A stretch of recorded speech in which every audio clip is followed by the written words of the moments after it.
ശ്രീകുമാർ, പ്രതിപക്ഷ നേതാവ് പറയുന്നത് കൂട്ടുപ്രതിയെ ഒറ്റുകൊടുത്തു മുഖ്യമന്ത്രി എന്നാണ്. മുഖ്യമന്ത്രി അറിയാതെയാണ് ഈ കൂടിക്കാഴ്ച എന്ന് എങ്ങനെ പറയും എന്നുള്ളത് ഒരു ചോദ്യം.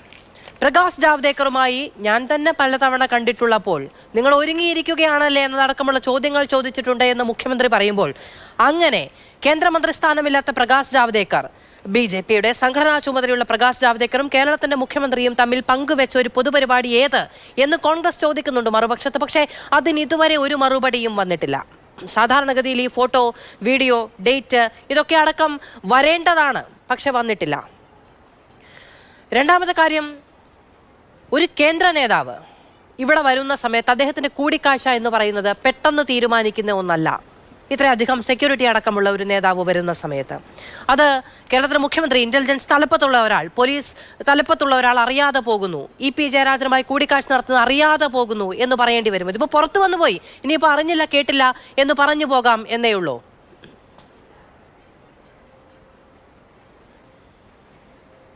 നോക്കൂ മാധു, ഇത് CPMന്റെ അടുത്ത കാലത്തെ ഏറ്റവും ദുരൂഹത നിറഞ്ഞ ഒരു രാഷ്ട്രീയ സംഭവമായിട്ടാണ് ഞാൻ കാണുന്നത്.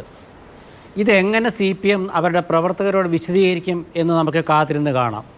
അതിനുശേഷം മാത്രമേ ഇതിനൊരു അന്തിമ തീരുമാനം ഉണ്ടാവുകയുള്ളൂ. എന്തായാലും അവർക്കിനി കോൺഗ്രസിൻ്റെ നേതാക്കളെക്കുറിച്ച് അവർ BJPയിലേക്ക് പോകുന്നു എന്നതിനെക്കുറിച്ച് ഒരക്ഷരം ഉരിയാടാനുള്ള എല്ലാവിധ അവസരങ്ങളും അടഞ്ഞുപോയി. KPCC president K. സുധാകരൻ ഒരിക്കൽ പറഞ്ഞത്, എനിക്ക് BJPയിൽ പോകാൻ നിങ്ങളുടെ അനുവാദം വേണോ എന്ന് ചോദിച്ചത് അവർ വളച്ചൊടിച്ച് വേണ്ടിവന്നാൽ ഞാൻ BJP പോകും എന്ന് പറഞ്ഞ ഒരാളാണ് സുധാകരൻ എന്നല്ലേ പറഞ്ഞത്. ഇപ്പോഴിതാ കേന്ദ്ര BJP നേതാവിനെ സന്ദർശിച്ചു എന്ന് LDF കൺവീനറായ കേന്ദ്ര കമ്മിറ്റി അംഗം, CPMന്റെ കേന്ദ്ര കമ്മിറ്റി അംഗം വ്യക്തമാക്കിയിരിക്കുന്നു. രണ്ട് കാര്യമുണ്ട് മാധു. ഒന്ന്, ഇതിനെ ഇന്ന് പ്രതികരിച്ച തോമസ് ഐസക് ആണെങ്കിലും കണ്ണൂരിലത്തെ MV ജയരാജനാണെങ്കിലും അവരൊക്കെ പറഞ്ഞത് മുഖ്യമന്ത്രി പറഞ്ഞിട്ടുണ്ട് EP ജയരാജനെക്കുറിച്ച്. എന്താ പാർട്ടി സെക്രട്ടറി അല്ലേ പറയേണ്ടത്? പാർട്ടി പറഞ്ഞിട്ടുണ്ട്, എന്തുകൊണ്ട് ഇവർ പറയുന്നില്ല? പാർട്ടിയല്ലേ വലുത്, അതോ മുഖ്യമന്ത്രിയാണോ? അവിടെയാണ് CPMന്റെ അധപ്പതനം തുടങ്ങുന്നത്. എന്ന് തൊട്ടാണോ മുഖ്യമന്ത്രി പാർട്ടി സെക്രട്ടറിക്ക് മേലെയായത്, അന്ന് തൊട്ട് അധപ്പതനം തുടങ്ങി. ഇത് നോക്കൂ, നിങ്ങൾ ശ്രദ്ധിച്ചു കാണും. പാർട്ടി സെക്രട്ടറി MV ഗോവിന്ദൻ മാഷ അല്ലേ ശരിക്കും പറയേണ്ടത്? ആരോപണം കമ്മ്യൂണിസ്റ്റ് വിരുദ്ധ പ്രചാര വേലയാണ്. മുഖ്യമന്ത്രി നൽകിയത് ഒരു മുന്നറിയിപ്പാണ്, അതായത് ഒരു സ്നേഹ ശബ്ദത്തിലുള്ള താക്കീത്. അതൊക്കെ ജയരാജന് പറ്റിയിട്ടുണ്ട് എന്ന തരത്തിലുള്ള ഒരു മുന്നറിയിപ്പ്. അങ്ങനെ ചെയ്യരുത് കേട്ടോ ഇനി എന്നുള്ളൊരു താക്കീത്, മുന്നറിയിപ്പ്. അല്ലാതെ ബാക്കിയെല്ലാം പ്രചാര വേലയാണ്.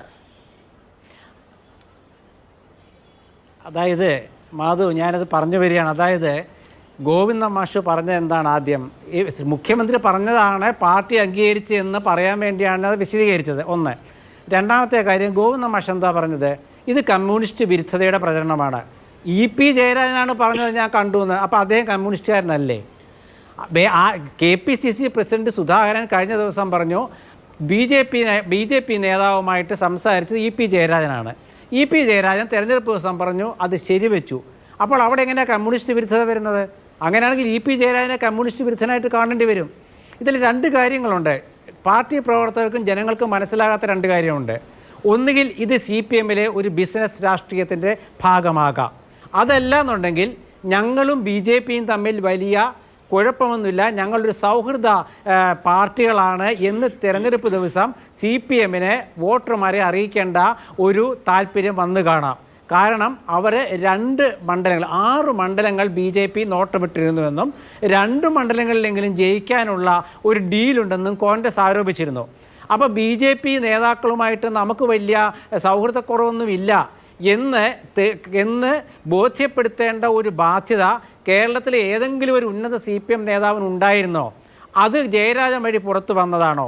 ഇതൊക്കെ പാർട്ടി നാളെയോ മറ്റന്നാളോ വിശദീകരിക്കേണ്ടി വരും. പറയാൻ കാരണം ഇന്ന് സീതാറാം യെച്ചൂരി ഇതിനെ അംഗീകരിച്ചിട്ടില്ല. പാർട്ടിയുടെ ജനറൽ സെക്രട്ടറി സീതാറാം യെച്ചൂരി പറഞ്ഞത് ഇത് കേരളത്തിലെ കാര്യമാണ്, അവർ പറഞ്ഞു എന്ന്. ഇതെങ്ങനെയാണ് കേരളത്തിലെ കാര്യമാകുന്നത്?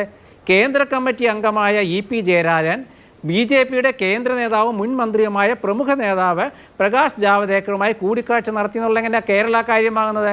അപ്പോൾ CPMന്റെ കേന്ദ്ര നേതൃത്വം ഇത് ഏറ്റെടുക്കാൻ തയ്യാറല്ല.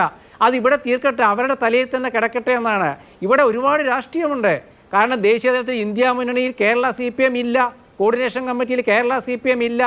അതുപോലെ തന്നെ കേരള CPM പറയുന്നത് രാഹുൽ വിരുദ്ധതയാണ്. ഇതൊക്കെ മനസ്സിലാക്കണം. അപ്പം നാളെ BJP നേതാക്കളുമായിട്ട് കേരളത്തിലെ CPM നേതാക്കൾക്ക് ബന്ധമുണ്ട്, അത് LDF കൺവീനർ തന്നെ തുറന്നു പറഞ്ഞു എന്ന് മറ്റുള്ളവർ പറഞ്ഞാൽ ഇവർക്ക് നിഷേധിക്കാൻ കഴിയില്ല. അപ്പോൾ പാർട്ടി എന്തു പറയണം? പാർട്ടിയുടെ തീരുമാനം, പാർട്ടി പറയേണ്ടത് എന്താണ്? LDF കൺവീനറായ EP ജയരാജൻ ആ സ്ഥാനത്ത് തുടരാൻ അർഹനാണോ എന്നൊരു ചോദ്യമുണ്ട്. അദ്ദേഹം ആ സ്ഥാനത്ത് ഉണ്ടെന്ന് ഞാൻ കരുതുന്നില്ല. ശ്രീമതി മാധു, എത്ര കാലമായി EP ജയരാജൻ LDF കൺവീനറായിട്ട് പ്രവർത്തിച്ചിട്ട്? പാർട്ടിയുടെ ജാഥ നടന്ന കാലത്ത് LDF കൺവീനർ ഇല്ല. അത് നിങ്ങൾ മനസ്സിലാക്കുക. ഗോവിന്ദ മാഷ് ജാഥ നടത്തിയപ്പോൾ അതുപോലെ പല ഘട്ടങ്ങളിലും LDF കൺവീനറെ കണ്ടിട്ടില്ല. ഇനി അതുമാത്രമല്ല, CPMൻ്റെ ഒരു പ്രമുഖ നേതാവായ മൂന്നാറിലെ രാജേന്ദ്രൻ ഈ പ്രകാശ് ജാവദേക്കറുമായി ചർച്ച നടത്തി. അപ്പോൾ അന്ന് പാർട്ടി അന്വേഷിച്ചില്ലേ വേറെ ആരെങ്കിലും ചർച്ച നടത്തിയോന്ന്? ഇത്രയും കാലം എന്തിനു കാത്തിരുന്നു? അപ്പോൾ ഇത് പാർട്ടി അറിഞ്ഞുകൊണ്ടുള്ള ചർച്ചയാണ്. ആ ചർച്ച എന്തിനു നടത്തി മാധു? അതിനാണ് ഉത്തരം നൽകേണ്ടത്. ആ ചർച്ച രാഷ്ട്രീയമായിരുന്നോ അതോ ജാഗ്രത കുറവാണോ? ഈ ജാഗ്രത കുറവ് എന്ന് പറയുന്നത് കമ്മ്യൂണിസ്റ്റ് പാർട്ടികളുടെ തേഞ്ഞ ഒരു പദമാണ്. അതിന്നാരും വിശ്വസിക്കുന്നില്ല. കേരളത്തിലെ CPM നേതാക്കളെ അവരുടെ BJP വിരുദ്ധതയെ കേരളത്തിലെ പൊതുസമൂഹം ഇനി സംശയത്തോടെ കാണുകയുള്ളൂ. കാരണം രാജേന്ദ്രൻ ജാവദേക്കറെ കണ്ട് ഫോട്ടോ എടുത്ത് പത്രത്തിൽ വന്നപ്പോൾ അന്ന് മുഖ്യമന്ത്രിയാണോ പാർട്ടി സെക്രട്ടറി പറഞ്ഞത്? മുഖ്യമന്ത്രിയല്ല, പാർട്ടി സെക്രട്ടറി പറഞ്ഞത് ആർക്കും ആരെയും കാണാം. ജയരാജൻ ജാവദേക്കറെ കണ്ടത് മനസ്സിൽ വെച്ചുകൊണ്ടാണോ ഗോവിന്ദ മാഷ് അത് പറഞ്ഞത്? അത് സംശയിക്കേണ്ടിയിരിക്കുന്നു. കാരണം രാജേന്ദ്രനെതിരെ പിന്നീട് നടപടിയൊന്നും ഉണ്ടായില്ല. രാജേന്ദ്രൻ ഇപ്പോൾ പാർട്ടിയിലുണ്ടെന്ന് തന്നെയാണ് നമ്മൾ വിശ്വസിക്കുന്നത്. പക്ഷേ EP ജയരാജൻ കേന്ദ്ര കമ്മിറ്റി അംഗമാണ്. ഒരു സാധാരണ മുൻകാലങ്ങളിലായിരുന്നെങ്കിൽ പാർട്ടിയിൽ ഇതായിരുന്നു സ്ഥിതി. പാർട്ടി ഉടൻ തന്നെ അവൈലബിൾ പോളിറ്റ് ബ്യൂറോ മെമ്പർമാർ, അവൈലബിൾ സെക്രട്ടേറിയറ്റ് യോഗം ചേരില്ലേ? LDF കൺവീനറല്ലേ BJP നേതാവുമായിട്ട് ചർച്ച നടത്തിയത്? ഇന്ന് കോൺഗ്രസിൻ്റെ ആരോപണം എന്താണ് മാധു? ഇത് വലിയൊരു ഡീലാണ്. അത് വെളിപ്പെട്ടു എന്നല്ലേ പറയുന്നത്. ഇങ്ങനെ BJP CPMൻ്റെ രഹസ്യബന്ധം ഉണ്ടെന്ന് കോൺഗ്രസ് പറഞ്ഞത് അവർ തന്നെ സമ്മതിച്ചു എന്ന് പറയുമ്പോൾ ഈ പാർട്ടിക്ക് നാളെ എന്ത് ഉത്തരം നൽകാൻ കഴിയും?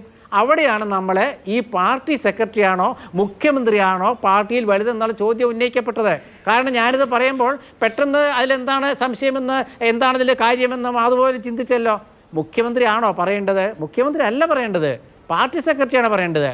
പാർട്ടിയിലെ ഒരു ഉന്നത നേതാവ് മറ്റൊരു പാർട്ടി നേതാവുമായിട്ട്, അതും BJP എന്ന വർഗീയമായി BJPയെ എന്നും BJP ഒരു വർഗീയ കക്ഷിയാണെന്ന് പറഞ്ഞ് എതിർചേരിയിൽ നിർത്തുന്ന ഒരു പാർട്ടിയുടെ നേതാക്കൾ, കോൺഗ്രസ് നേതാക്കൾ നിരന്തരം BJPയിൽ പോകും എന്നും പ്രസംഗിക്കുന്ന മാർക്സിസ്റ്റ് പാർട്ടി അവരുടെ കേന്ദ്ര കമ്മിറ്റി അംഗമായ LDF കൺവീനർ BJP നേതാവിനെ കണ്ടതിനെക്കുറിച്ച് പാർട്ടി സെക്രട്ടറിയും മുഖ്യമന്ത്രിയായ പോളിറ്റ് ബ്യൂറോ അംഗമായ മുഖ്യമന്ത്രിയും പറഞ്ഞത് നിസ്സാരവൽക്കരിച്ചുകൊണ്ടാണ്.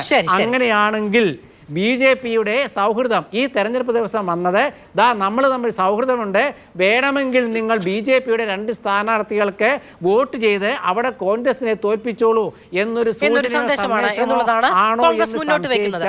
ശരി, ഞാൻ വരാം.